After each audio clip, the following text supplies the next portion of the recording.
Good morning and welcome to Under the Hood with Mike Garrison, author of Can I Borrow Your Car and founder of the Strategic Referral Team. Woo! It is early, it is cold, but it's not as bad as last week. So I'm excited because I've got one meeting today in about 20 minutes and an early morning meeting. Very rare, but kind of awesome. And then I'm going fly fishing. And because I'm a crazy man, Um, I believe the air temperatures when I start fishing, meaning I'll be standing up to my waist in a river, air temperatures going to be 30 degrees. The good news is the river is going to be warmer than the air. So, not all bad. Don't know if I'm going to catch anything. Reasonably confident, but it's been a couple weeks and I desperately need two things. Number one, I need to reassure myself that I'm not just a um, pawn in my business, but that I own it and I direct it. And so I work really hard and I try and focus as much as I can so that I can go fly fishing during the business day and not during family time, i.e., weekends. And so far, pretty good. To be clear, wintertime makes it a little bit harder because you've got more gear, more clothing, and it's cold. In the summer, spring, summer, fall, I can get out really quickly for an afternoon or an early morning and still work a half day. So not so much in the winter.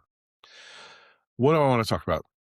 Well, my early morning meeting today is a great example of what I consider to be um, in the growth space, exit planning space, when you operate as a value advisor, as a consultant on the team with the business owner, helping to both have the business ready if things don't work out the way we want, i.e., you don't get to pick your exit, it picks you. Or if we are all able to work together collaboratively and help that business owner get to an exit that they picked and an exit that they love. And more importantly, that they'll love a year afterwards, 5 years afterwards, 10 years afterwards.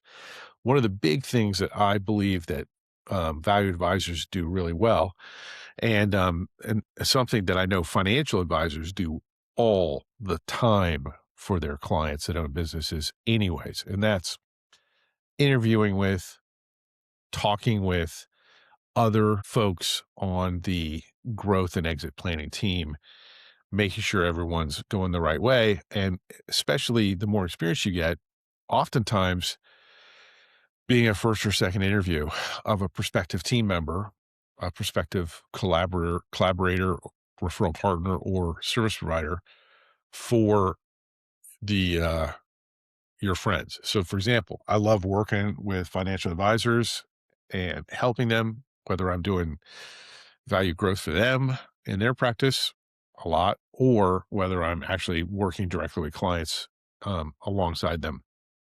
Today, I'm investigating in a nice way a person that has got, from all that I can experience, a really good reputation within the Certified Exit Planning Advisor, SEPA community within Exit Planning Institute and beyond.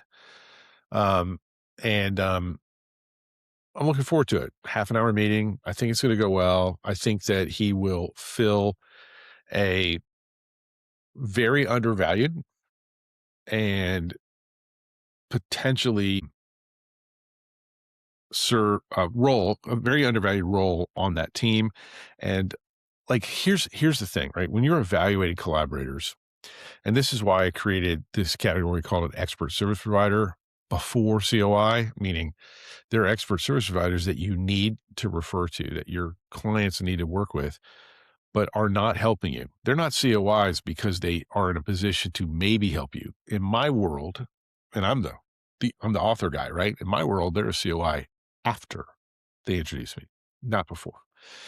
Um, because why am I calling them a center of influence when they're not using that for me? So, yeah, you can't eat potential. Dick Heron quote. So, anyways, I, I'm pretty confident he's going to be a really good subject matter expert for clients of mine. But I also am hoping that he is someone that's going to be what I call a sales accelerant. And I'm not referring to any methodologies, but the best collaborators, the ones that I go to all the time, are the ones that I can introduce into my prospecting process. Remember, everything's sales, but in my prospecting process, my client acquisition process, those are the ones that I know that I can introduce because there's a need that is more urgent than buying from me, or at least um, connected to that process. And when I introduce them, my trust increases with the prospect. When I introduce them, the velocity of the sales process with that prospect is increased because of how incredible that strategic partner is. So, just something to think about. Who does that for you? And if you don't have somebody, reach out to me, connect me, DM me, comment on this post, let me know. And I probably have got 10 or 12 people like that in different categories that might absolutely change everything for you. So, anyways, be real, be human, be authentic.